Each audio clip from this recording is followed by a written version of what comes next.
Hi, welcome to DR News, the news show by students and for students. Sorry the show didn't broadcast last week, but that was because of snow days. We're glad to be back.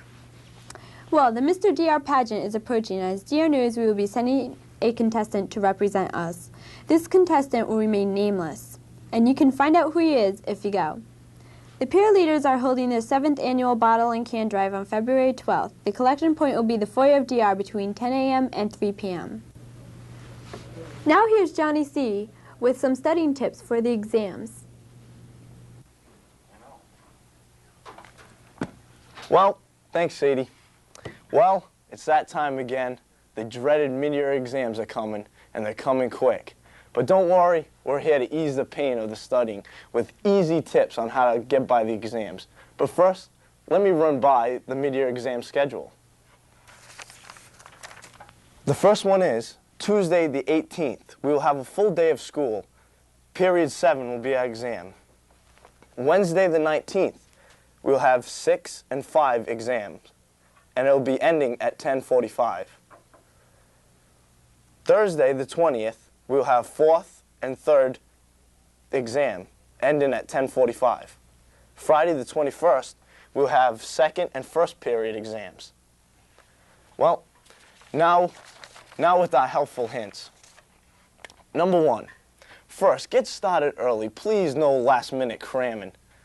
Number 2, next, set a time during the day that you have by yourself to start to study.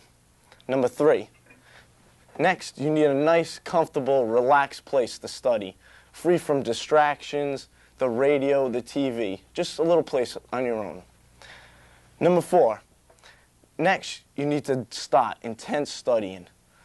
Number 6, start with the closest exam that you have first and read through the material from the start to finish.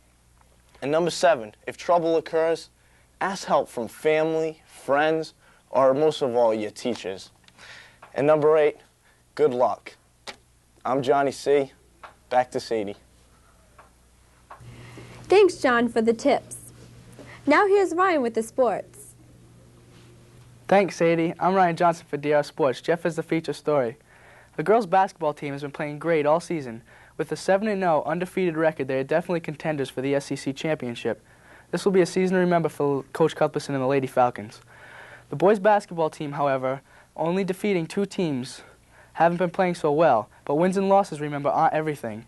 They are starting to work hard, and sooner or later, they're going to start winning consistently.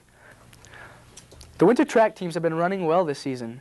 The boys are hoping Fairhaven suffers a loss, being it that they are contenders for the SEC championship, and Fairhaven has beaten them. The girls are starting to gel together and pull things out, and they're going to start winning consistently also. Now, Jeff McBride is the feature story with 2 boys varsity basketball players. Thanks, Ryan. I'm here with Greg Tracy and Jeremy Benoit of the Falcon basketball team. Greg, what do you think the differences are coming into this year? Well, we didn't lose all that many key players last year, so coming into the season, the expectations were a lot higher.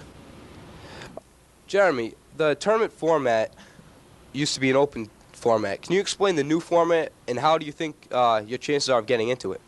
All right. Well, you have to win 60% of your games, and for us, that'd be 12-8. And I feel that we have a pretty good chance of getting into the tournament as long as we play as a team. Greg, how do you think the team will finish up this year?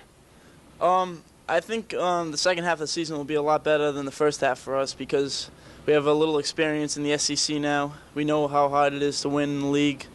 So when we face the teams the second time around, I think we'll do a lot better. All right, well, thank you very much. I hope the team does well at the end of the season, and wish you luck against your SEC battle against Seacon. Now back to Ryan in the newsroom. Thanks, Jeff. Well, guys, good luck, and I hope to see you in the tourney at the end of the season. Well, for Jeff McBride, I'm Ryan Johnson. This has been DR Sports. See you next week. Thanks, Ryan. Now here's another edition of Donovan's DR Corner.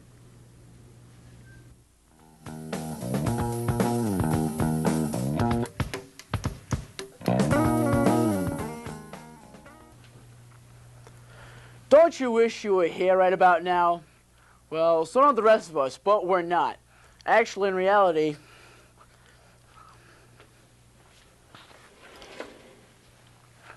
we're more like this. That's how it's been around here in New England for about the past week now.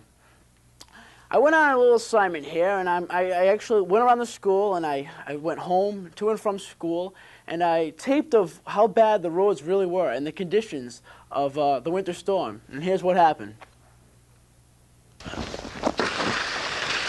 Hi, I'm Donovan Fovelt, on location for Donovan's DR Corner. You can't believe how cold it is right now. I'm doing a special on assignment series this week just to show you how really bad the weather is and how difficult it makes the roads. I will show you my rides to and from school, and you can see how bad the conditions are.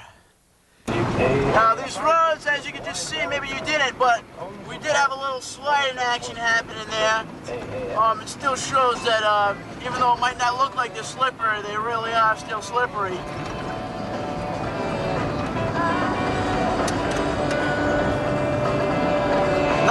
Francis Street, and this road doesn't even look like it was plowed at all. I mean, this is just really bad. There's still a lot of ice on the road and a lot of ruts that make it really dangerous. This has to be one of the most dangerous roads on my way home from school. What's this? Now we're on Peck Street. As you can see, it's just about a clear sheet of ice, except for a few spots where some people plowed their driveways and left some snow and some ice in the road still, which makes this just like a giant obstacle course of some sort.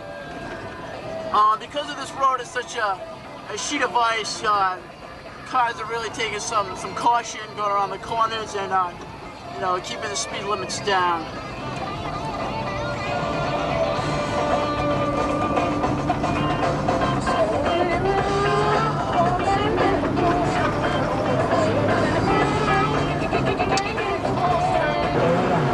This is Anawan Street that we're on right now, and this seems to be the best street so far.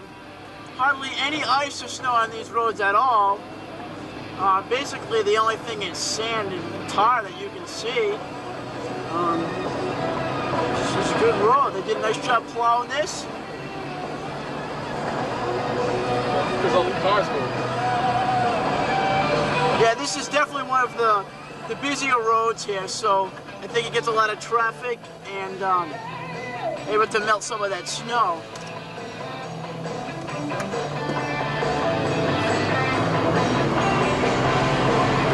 Here on 118, roads still seem to be a little bare in some places, but others still a little slippery possibly.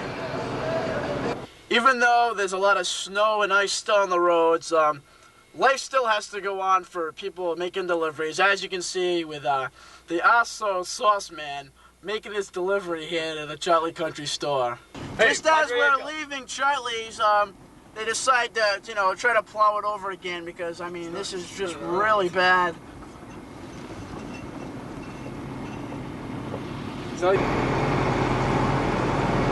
Even though it's been a few days now since it actually snowed, the town is still trying to get snow and ice off the roads, which just shows how much there actually was.